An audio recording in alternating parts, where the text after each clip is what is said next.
मोदी जी के प्रधानमंत्री बनने से पहले रात के 8 बजे का कोई खास महत्व नहीं था।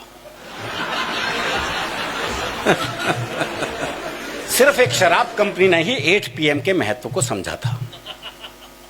नोटबंदी से लेकर तालाबंदी तक मोदी जी ने इसे नई ऊंचाई दी।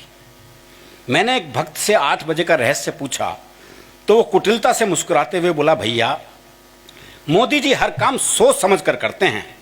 8 की विशेषता यह है कि जब जब आप इसे 7 से, वो माफ कीजिए 7 से गुणा करोगे तब तब इसका जोड़ 56 आएगा।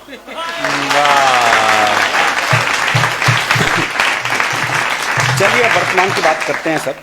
क्या स्थिति हुई? पहले कहा गया 22 मार्च को जनता कर्फ्यू, वो आपने देखा होगा। दरअसल हम ऐसे जगह रहे जहां कभी कर्फ्यू हमने देखा नहीं था। तो जनता कर्फ्यू लगा तो इतना सन्नाटा, साहब आदमी नजर नहीं आ रहा कोई। तो मैं अपनी बालकनी में गया तो कुत्ते बड़े परेशान थे, उन्हें कोई आदमी नजर नहीं आ रहा था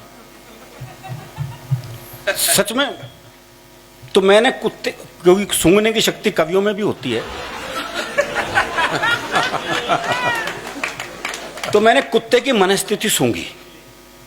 वो सोच रहा था, लगता है सभी मनुष्यों को कुत्ता नगर निगम वाले पकड़ के ले गए। बहुत अच्छे। वाह। नगर निगम वाले। अच्छा, फिर मोदी जी ने कह रखा था 5 बजे वो ताली थाली बजानी है।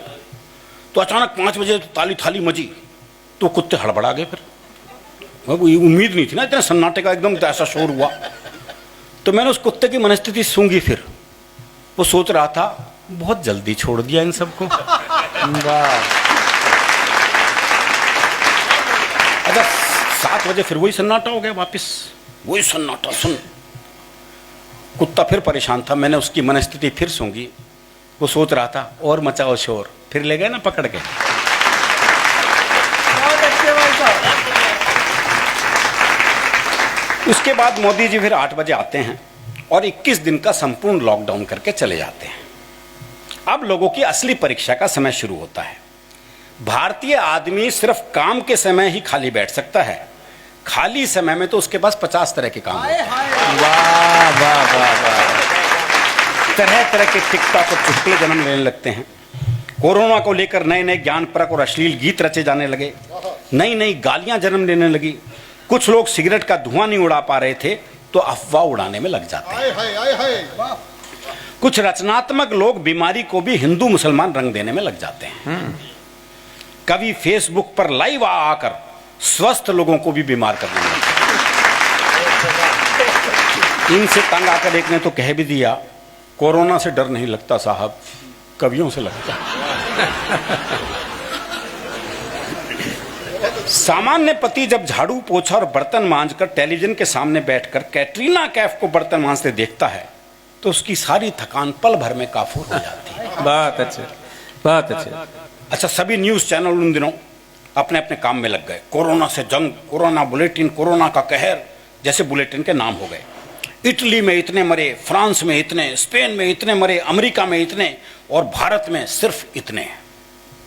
पता ही नहीं लगता कि ये सूचना दे रहे हैं या लानत।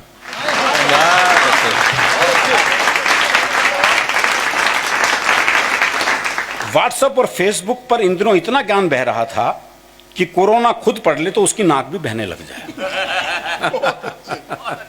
गोमूत्र से लेकर स्वयंमूत्र तक के सेवन की शिक्षा दी जा रही थी।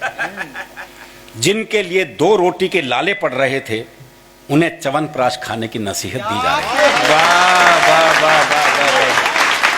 धीरे धीरे पूरा देश बिग बॉस के घर में तब्दील हो गया था। नए नए टास्क देश की जनता को मिलते रहते थे। 130 करोड़ के इस घर में आसिम रियाज, सिद्धार्थ शुक्ला जैसे लोग भी थे जो किसी भी टास्क को पूरा ना होने देने के लिए होड़ में लग जाते थे। वाह भाई साहब। डॉक्टर, नर्स और पुलिस का काम दुगना हो गया क्योंकि जिन्हें बचाना है उनसे बचना भी तो है। वाह। चलते चलते एक बात और, सावधान रहिए, सुरक्षित रहिए, प्रधानमंत्री जी की हर बात मानिए क्योंकि रात के 8 हर रोज बजते हैं। वाह वाह।